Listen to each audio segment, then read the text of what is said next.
I had never wanted a title. I wanted accuracy. For 6 years at an AI company racing toward enterprise deals, I translated models into money. Not demos, not hype, limits, liabilities, and probabilities. When directors asked what a guarantee really meant, I answered in numbers they could defend in a courtroom. Those conversations happened after meetings, behind closed doors, with coffee cooling between us. Over time, questions stopped coming through my boss.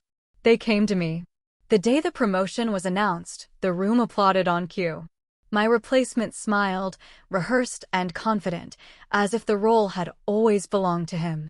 My boss praised vision and speed. I noticed what he missed.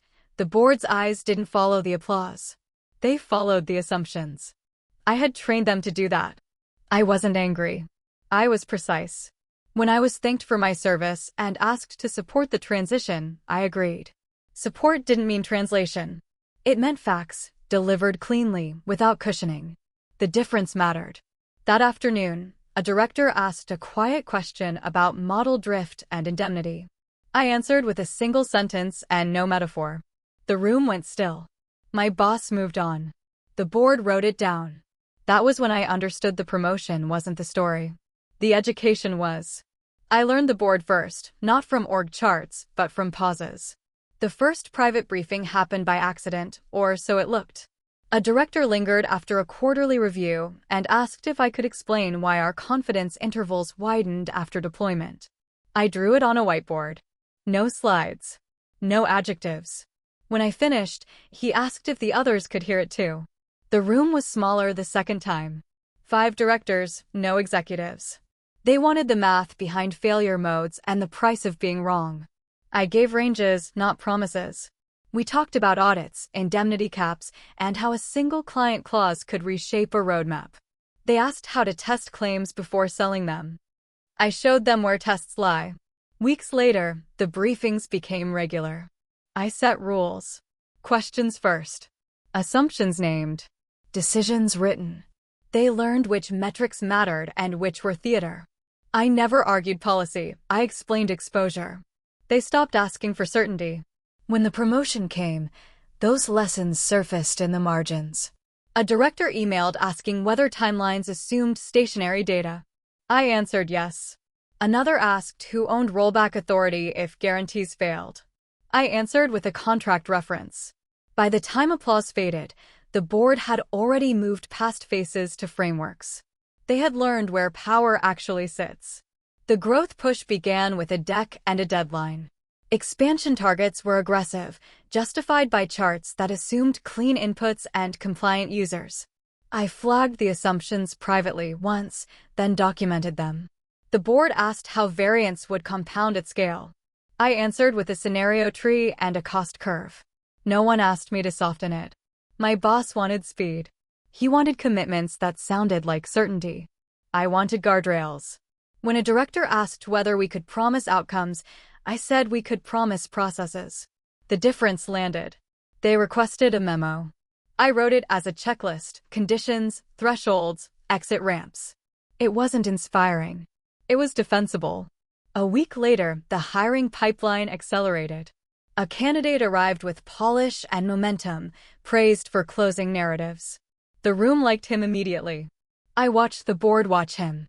He spoke in outcomes and timelines, never constraints. When questions turned technical, he smiled and deferred to future diligence. The applause returned. After the meeting, a director forwarded me the deck and asked which assumptions broke first. I circled 3 and attached evidence. He replied with a single word: noted. That night, I updated my files and waited. Expansion would happen. The question was who would own the consequences. The hire was announced as a strategic upgrade. He arrived with a resume that glowed under fluorescent lights, previous exits, investor quotes, our reputation for momentum. My boss framed him as the bridge between innovation and scale. The board nodded politely.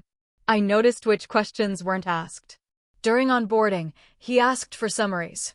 I gave him documents. He skimmed. He preferred narratives. He spoke about velocity, about capturing market share before competitors understood the space. When he asked why certain features were gated, I explained the risk thresholds. He laughed lightly and said risk was a lagging indicator. I wrote that down. In meetings, he presented timelines that assumed stable behavior. I asked whether he'd reviewed the variance logs. He said he trusted the team. I was the team. He asked me to simplify. I didn't. I answered questions exactly as asked and stopped volunteering context. The board scheduled another closed session. This time, they invited him. They asked how guarantees would be enforced across jurisdictions. He said legal would handle it. I watched a director underline something twice. Afterward, one of them asked me in the hallway whether guarantees changed liability. I said yes, materially. No metaphor. That evening, my boss told me the promotion was imminent. He thanked me for being adaptable. I thanked him back. The company was moving fast. Understanding was not. The promotion happened in an all-hands meeting designed to be remembered. My boss spoke about leadership and trust. He named my replacement and described a future built on confidence. Applause filled the room on schedule. I clapped too. The board didn't. They sat in the back, hands folded, eyes moving. I had trained them to listen for assumptions. He promised scale without drift, guarantees without cost. I watched a director tilt her head. Another stopped taking notes. When my name came up, it was as history. Contributions acknowledged. Transition requested. Afterward, I was asked to support the handover. I agreed. Support meant access, not interpretation. I shared repositories and timelines. I did not translate implications. When asked if a guarantee was safe, I answered yes, under specific conditions, and listed them. He waved it off. An email followed from the board, a request for a risk summary aligned to the new roadmap. I replied with tables. No recommendations. Just probabilities and prices. The silence stretched. By the end of the day, approvals slowed. Meetings were rescheduled. My replacement kept the title. The board kept their questions. The promotion was complete. So was the education. Support became a calendar. My replacement scheduled handovers, status checks, alignment sessions. I attended all of them. I answered questions exactly as framed. When he asked how confident we were in a metric, I gave the interval. When he asked whether a client clause was standard, I quoted the variance across deals. He wanted yes or no. I gave ranges. He began to present alone. Slides tightened. Language sharpened. Guarantees appeared as footnotes, then as headlines. I stopped correcting phrasing. Correction implies ownership. I had been thanked and moved aside. Ownership had shifted. An enterprise prospect requested a technical appendix. He asked me to draft it high level. I delivered a document with assumptions listed first. He removed the list and asked me to simplify. I declined to rewrite conclusions I hadn't made. He signed anyway. The board's emails changed tone. Fewer pleasantries. More questions that reference thresholds instead of goals. They asked whether monitoring caught rare behavior early enough to matter. I replied with detection latency and cost curves. No framing. No advice. That afternoon, legal flagged a clause tied to performance language. My replacement dismissed it as conservative. I added the clause number to my notes and closed the file. Support was complete. The work was done. The first board meeting after the promotion felt lighter, louder. My replacement spoke quickly, confident, as if certainty were a resource that grew when spent. He announced timelines. He promised outcomes. The slides ended early to make room for applause. Then the questions began. Not objections, requests. Which dataset anchored the guarantee? What was the rollback authority if drift exceeded tolerance? How were edge cases logged for audit? He answered broadly. The board asked again, narrower. He smiled and deferred to process. I watched the room tilt. These weren't traps. They were tools. I had taught them how to use them. When my turn came, I was asked for confirmation. I confirmed facts only. Detection lag. Error bands. Contract exposure. I didn't connect dots. I didn't warn. I let numbers sit where they fell. After the meeting, approvals didn't come through. A follow-up asked for clarification on 3 points. I responded with citations. My replacement sent a separate note promising alignment. The board replied to mine. That night, he asked why momentum felt different. I said momentum depends on friction. Remove translation and friction appears. He didn't like the answer. He didn't ask again. The commitment started small, then hardened. A guarantee slipped into a proposal as conditional language. A timeline moved from aspirational to contractual. My replacement framed it as confidence. Investors echoed it as discipline.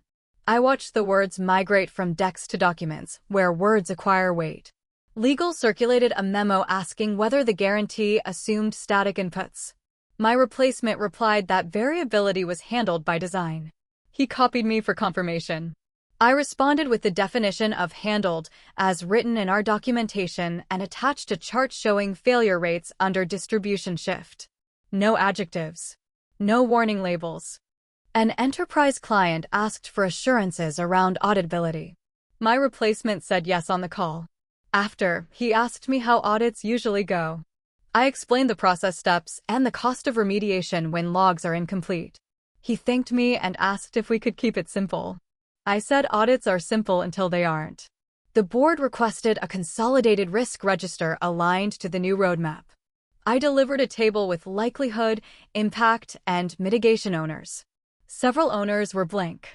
I didn't fill them in. By the end of the week, approvals were conditional. Expansion plans were marked pending clarification. My replacement celebrated progress anyway. I updated my notes and archived the emails. Guarantees had been made. The question wasn't if they'd be tested. It was who would be asked to explain them. The next board meeting was quieter. Slides were denser. Applause didn't come early.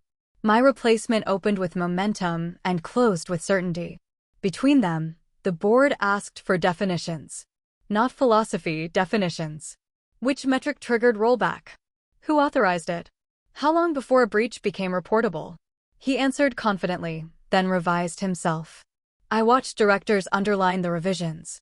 When they asked me to confirm, I confirmed only what existed in writing. One director asked whether the guarantee aligned with prior guidance. I pulled a memo from 18 months earlier and read the sentence they were circling now. It didn't say no. It said under conditions. The conditions weren't met. No one accused. No one raised voices. The chair asked for a pause on approvals until documentation caught up. My replacement nodded and promised speed. The board asked for precision. After the meeting, a director emailed asking whether speed increased risk non-linearly at scale. I replied with a curve. No commentary. Another asked whether assurances changed indemnity exposure. I replied with a page reference. The follow-up calendar filled with reviews. My replacement still had the title. The board had the framework. They weren't disappointed. They were recalibrating. And recalibration, I knew, takes time, but it changes direction without announcing it. Legal's concerns stopped being theoretical when procurement asked for sign-off language. The clause referenced the guarantee by name. My replacement forwarded it with a note. Standardize this. I replied with tracked changes, removing the word guarantee and replacing it with process assurance, citing precedent. He rejected the edit and sent it anyway. The board didn't object. They asked for a mapping. How did the promise map to controls? What happened when controls failed? I sent a matrix with failure modes aligned to remedies. Several boxes remained empty. I didn't fill them in. An internal review flagged monitoring gaps. My replacement called it noise. He asked me to smooth the findings for presentation. I declined to editorialize. I delivered the raw report. The board asked for timestamps. Investors wanted certainty. They got language. Clients wanted assurance. They got signatures. The company wanted speed. It got momentum. The board wanted defensibility. They didn't get it yet. By the end of the week, a vote to approve expansion was deferred. No explanation beyond additional diligence. My replacement called it politics. I called it gravity. When commitments outpace controls, things fall. That evening, a director asked whether risk compounded with geography. I answered yes and attached a cost curve. He replied with a thank you and no questions. Silence, I'd learned, meant the model was finally being read as intended. The enterprise client returned with a request for written assurances tied to uptime and outcomes. My replacement agreed on the call and scheduled a follow-up to align details. He asked me to draft language that wouldn't slow sales. I drafted language that didn't lie. He cut it down to a paragraph and asked me to bless it. I didn't. I replied with a list of assumptions the paragraph required to be true. He sent the paragraph anyway. The board received the executed document. They asked for the assumption list. I forwarded my email. No commentary. The chair asked whether any assumption had been tested at scale. I answered with a table. None had. A regulator's routine inquiry arrived the same afternoon, asking how guarantees were monitored and logged. My replacement routed it to legal and CC'd me. I replied with the logging schema and noted the gaps. Legal asked for remediation timelines. I provided ranges. The board scheduled a special session. No executives invited. They asked how often models drifted outside tolerance in live environments. I answered with frequencies. They asked how long detection took. I answered with minutes and costs. No one asked me what to do. When the meeting ended, approvals didn't resume. Expansion didn't stop. It waited. And waiting, I knew, would surface the difference between promises and controls. The request from the board arrived without urgency and without warmth. They wanted an independent risk assessment aligned to the new roadmap, delivered in plain language and numbers they could cite. No recommendations. No narrative. I confirmed receipt and asked for the deadline. 48 hours. I treated it like a ledger. Assumptions listed first, then dependencies, then exposure. I modeled scale as it existed, not as it was promised. Where data was thin, I marked it thin. Where controls were unowned, I left the owner blank. I included costs for remediation that no one had budgeted for and timelines that didn't fit launch plans. I didn't circulate it internally. I sent it directly to the board with a note stating scope and sources. Within an hour, 2 directors asked clarifying questions that narrowed the problem rather than softened it. I answered both with references. My replacement asked if I'd framed the risks. I said I'd enumerated them. He asked if the tone could be adjusted. I said tone lives in adjectives. There were none. That afternoon, the expansion vote moved from the agenda to a holding queue. No announcement. No explanation. My replacement called it temporary friction. The board called it due diligence. I closed my laptop and archived the model. The assessment had done its work. What came next would depend on who could live with the numbers as written. The absence of a decision changed the air. Calendars filled with reviews that didn't advance anything. My replacement spoke about alignment and confidence. The board spoke about thresholds. They asked for a deeper dive into one assumption I'd marked as untested. Not to disprove it, to price it. I built a sensitivity table and sent it over. The numbers worsened at scale. No one asked me to soften them. Investors requested an update. My replacement presented momentum and reiterated timelines. A director asked whether timelines assumed successful remediation of identified gaps. He said yes. The director asked who owned remediation. He said the team. The director asked which team. The room went quiet. Afterward, I received a short message from the chair. Thank you for the clarity. No follow-up question. That was new. Legal paused new commitments pending documentation. Sales asked for exceptions. None were granted. Procurement asked for sign-off language revisions. They came back with tracked changes restoring precision I'd removed weeks earlier. My replacement asked why approvals were slow. I said approvals follow understanding. He asked if I could help accelerate. I said acceleration requires reducing unknowns, not rephrasing them. By the end of the week, the board requested weekly risk updates in the same format I'd used before the promotion. No announcement accompanied the request. Titles hadn't changed. Influence had. Investor confidence rose even as board confidence narrowed. My replacement spoke on calls about traction and inevitability, his language crisp and rehearsed. He promised disciplined growth and operational maturity. The market liked it. The board listened without interrupting and asked for the appendix afterward. They wanted to reconcile claims with controls. Not to contradict him, just to align. I prepared the appendix as requested. Assumptions cross-referenced to evidence. Gaps flagged without commentary. When a claim couldn't be reconciled, I marked it unresolved. The list was longer than the slide deck suggested. An investor asked whether risk was priced in. My replacement said yes. The board asked where. I shared a page number.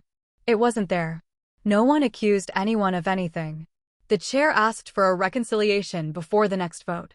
Internally, pressure increased to keep pace. Sales escalated. Marketing polished language. Legal tightened phrasing. The machine moved forward, louder. The board moved slower, quieter. My replacement asked me to join an investor prep to add color. I declined. Color would imply judgment. I had already given numbers. He didn't argue. He sent the deck without me. That evening, approvals for a pilot expansion were granted with conditions. Conditions multiplied across regions. Each condition referenced a threshold the board now knew how to ask for. Momentum continued. Authority thinned. The gap between the two became measurable, which is when control begins to change hands. The regulator's inquiry arrived as a routine letter with a narrow scope and a generous deadline. My replacement forwarded it to legal and copied the board with a note about cooperation. The board replied with a request for a factual briefing. They wanted to know how guarantees were monitored, who signed off, and what happened when thresholds were crossed. I answered with a process map and timestamps. No opinions. No reassurance. Legal asked for remediation options. I provided ranges. The cheapest option increased risk elsewhere. The safest option delayed expansion. The trade-off was explicit. The board scheduled a review. My replacement framed the inquiry as housekeeping. The board framed it as exposure. They asked whether prior guidance covered the questions being asked now. I retrieved an old memo and highlighted the relevant lines. It did. Under conditions. The chair asked how often those conditions held in production. I answered with frequencies. He asked what happened when they didn't. I answered with costs. Silence followed. Silence in these rooms meant the math had landed. By the end of the day, approvals were paused across 2 regions pending documentation and controls. No announcement was made. My replacement still led meetings. The board led decisions. I updated the risk register and sent it weekly, as requested. The inquiry hadn't changed direction. It had confirmed it. The external audit was commissioned quietly and framed as routine. My replacement announced it as a confidence signal. The board called it verification. The firm asked for documentation I'd already cataloged, data lineage, monitoring logs, incident responses. I shared folders and timestamps. No summaries. The auditor's questions mirrored the board's language. They asked how guarantees translated into controls and how controls failed safely. I answered with diagrams and references. Where the answer depended on judgment, I marked it judgment. They wrote it down. My replacement tried to pre-brief them with narratives. They asked for evidence. He sent slides. They asked for logs. He CC'd engineering. Engineering sent raw files. The auditors asked why thresholds were set where they were. I provided the memo that set them years earlier with the assumptions attached. By midweek, the audit timeline extended. Findings were preliminary, which meant directionally clear. The board requested a readout aligned to financial exposure. I provided a table mapping findings to cost and delay. No recommendations. My replacement asked if the audit would clear quickly. I said audits clear when claims and controls match. He asked if they matched. I said some did. Some didn't. The board didn't react publicly. They adjusted calendars. Reviews replaced approvals. The audit hadn't condemned anyone. It had measured the distance between certainty and proof. Decisions began happening elsewhere. My replacement noticed when meetings ended without next steps and emails went unanswered. He still owned the room. He no longer owned the outcome. He asked why the board was circling. I said boards circle when they're triangulating. He asked who they were triangulating against. I didn't answer. The audit's interim notes landed with the board first. They requested clarifications directly from me, copying legal. The questions were narrow and technical, the kind that move levers without noise. I answered within the scope requested. No extrapolation. A director asked whether a specific finding invalidated a prior commitment. I answered with a conditional statement and a citation. He replied with a calendar invite for a meeting I hadn't been invited to before. My replacement wasn't included. After that meeting, reporting lines shifted subtly. Requests that once went to my replacement came to me for verification before proceeding elsewhere. Titles didn't change. Flow did. My replacement tried to reassert momentum with a new roadmap. The board asked how it addressed the audit's open items. He said they were being handled. The board asked by whom and by when. He answered broadly. They didn't follow up. That night, he asked if I'd spoken to the board. I said I'd answered questions. He asked what they wanted. I said they wanted certainty that could be proven. He didn't reply. The CEO finally confronted the board, calling an emergency session to reset alignment. The invitation went wide. The agenda was narrow. He opened with urgency and vision, framed delays as risk to valuation, and asked for clarity. The board asked for evidence. They wanted to know which commitments remained valid under audit findings and which required revision. The CEO deferred to my replacement, who spoke confidently about remediation plans and parallel tracks. A director asked how parallel tracks reduced exposure rather than multiplied it. He answered with velocity. The director asked for controls. I was asked to confirm timelines. I confirmed ranges. I was asked whether ranges overlapped with contractual deadlines. I answered yes. No one interrupted. The chair summarized, approvals would resume when controls matched claims. No blame. No vote. Just a condition. The CEO pushed for a date. The chair declined to give one. After the meeting, the CEO pulled me aside and asked whether the board trusted the team. I said the board trusted evidence. He asked whether evidence could be accelerated. I said evidence arrives when systems are tested, not when slides are polished. That afternoon, expansion budgets were reforecast quietly. Marketing adjusted language. Legal rewrote clauses. The company continued working. The board continued deciding. The confrontation didn't change direction. It clarified it. Revenue projections began to slip without headlines. 2 enterprise deals moved from committed to pending clarification. Sales blamed procurement. Procurement cited legal. Legal cited audit. The chain ended at thresholds the board now required. My replacement called it temporary drag and promised recovery next quarter.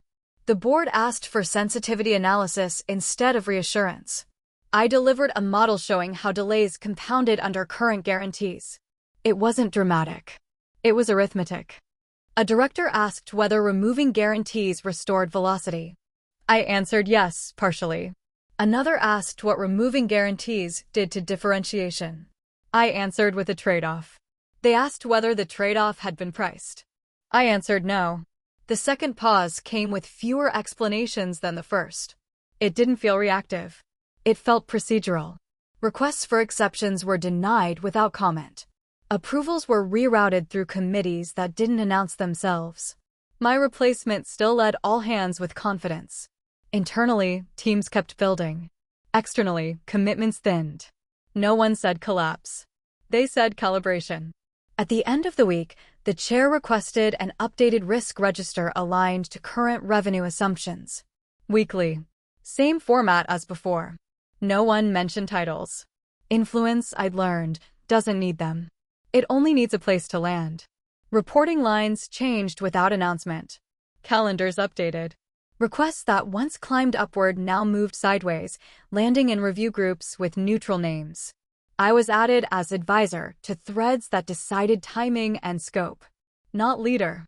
Verifier. The board asked for confirmations before votes and stopped asking for narratives afterward. A memo circulated redefining decision gates. It didn't cite people, it cited thresholds. Funding releases tied to controls. Launches tied to audits. Guarantees tied to logs. No one objected because no one was accused. The CEO called it governance maturity. My replacement called it bureaucracy. The board called it necessary. I was invited to a working session with legal and finance to align exposure with forecasts. We reconciled assumptions line by line. Where gaps remained, we marked them unresolved. Finance adjusted numbers downward. Legal adjusted language inward. The machine slowed and became safer. Later, my replacement tried to reframe the change as temporary. He asked me to explain it to the team. I declined. Explanation implies ownership. Verification does not. He presented instead, promising acceleration once noise cleared. By day's end, approvals resumed in small batches. Each approval referenced a gate I had documented years earlier. No announcement followed. Power doesn't arrive with a press release. It arrives with a checklist that everyone agrees to follow. He attempted a show of authority in the next leadership meeting. The agenda promised decisions. He spoke first, outlined a revised roadmap, and asked for alignment. Heads nodded. Notes were taken. Then questions arrived, sequential and narrow. Which gate authorized the change? Which control closed the audit item? Which log proved the guarantee held under stress? He answered broadly, then more narrowly, then deferred. Each deferral pointed elsewhere. I was asked to confirm specifics. I confirmed only what was written. A follow-up email summarized next steps. The board replied with edits, converting steps into conditions. Funding moved from dates to proofs. Timelines became ranges. Ownership shifted to committees with mandates instead of managers with charisma. Afterward, he pulled me aside and said the room felt different. I said rooms feel different when incentives change. He asked if I could help him regain momentum. I said momentum returns when claims survive tests. He asked which tests mattered. I sent a list he'd seen before. That afternoon, a decision he'd announced didn't execute. No one blocked it. It simply failed to clear a gate. Another followed. Same result. He still chaired meetings. People still listened. They just waited. By evening, my calendar held a new standing invite, board risk review. No title change. No announcement. The work continued. Authority had become procedural. The closed-door session wasn't announced on any calendar I could see. The invite arrived from the chair with a time, a room, and a scope, future direction under current constraints. No executives listed. I brought numbers, not slides. They asked how to proceed without stalling the business. I answered by separating velocity from risk, showing where speed was cheap and where it was catastrophic. We mapped decisions to gates and gates to evidence. I didn't recommend people. I recommended sequences. A director asked whether the current roadmap could survive without guarantees. I answered with scenarios. Another asked what it would take to reintroduce guarantees safely. I answered with prerequisites and timelines that didn't flatter anyone. The room stayed quiet. Pens moved. They asked if this approach would upset the market. I answered that markets forgive caution more readily than litigation. They asked whether teams would resist. I answered that teams adapt to incentives they understand. When the meeting ended, there was no vote. The chair summarized actions, revised commitments, realigned forecasts, restructured decision rights around proof. They thanked me and asked for weekly updates in the same format. No role was offered. None was needed. As I left, I passed my replacement in the hall. He asked how it went. I said it was efficient. He asked what they decided. I said they decided how decisions would be made. He nodded, not yet understanding that outcomes follow processes, not titles. The strategy adopted quietly contradicted the one being sold publicly. Language tightened. Commitments softened. Guarantees became pilots. Pilots became proofs. Proofs became gates. Nothing was announced as a reversal. Everything was framed as discipline. My replacement kept presenting confidence. The board kept asking for evidence. Each time a claim cleared a gate, it moved forward. Most didn't. Funding followed proofs, not promises. Forecasts were revised to match what survived review. I was asked to lead the weekly risk update, closed session only. I delivered the same way every time. Tables, references, unresolved items named. No color. The board stopped asking for color. A director asked whether this approach would slow growth permanently. I answered that it would slow what couldn't be defended. He asked whether that was acceptable. I answered with a comparison to peers under investigation. The room didn't argue. Internally, teams noticed the shift. Decisions took longer but stuck. Fewer reversals. Less noise. My replacement still had authority in meetings. He no longer set direction. Direction emerged from the gates.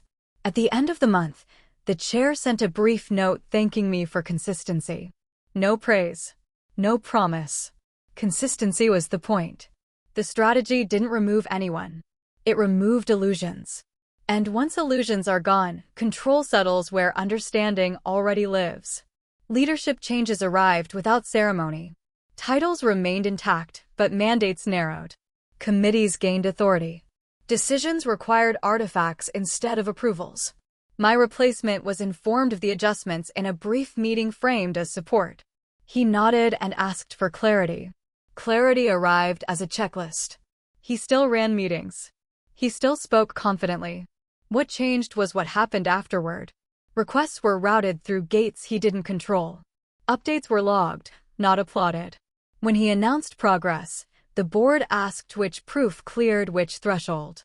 If none had, nothing moved. The CEO adjusted expectations and spoke about resilience. Investors were told timelines were being refined. The market accepted it. Markets always do, when the alternative is noise. I continued delivering weekly updates. Same format. Same tone. When gaps closed, I marked them closed. When they didn't, I left them open. The board stopped asking whether progress was enough. They asked whether it was verifiable. One afternoon, my replacement asked whether I wanted my role formalized. I said formalization would add friction. Verification didn't need it. He didn't press. By quarter's end, approvals resumed steadily. Fewer headlines. More substance. The company moved slower, then faster, on paths that held. No one announced a winner. The system had decided.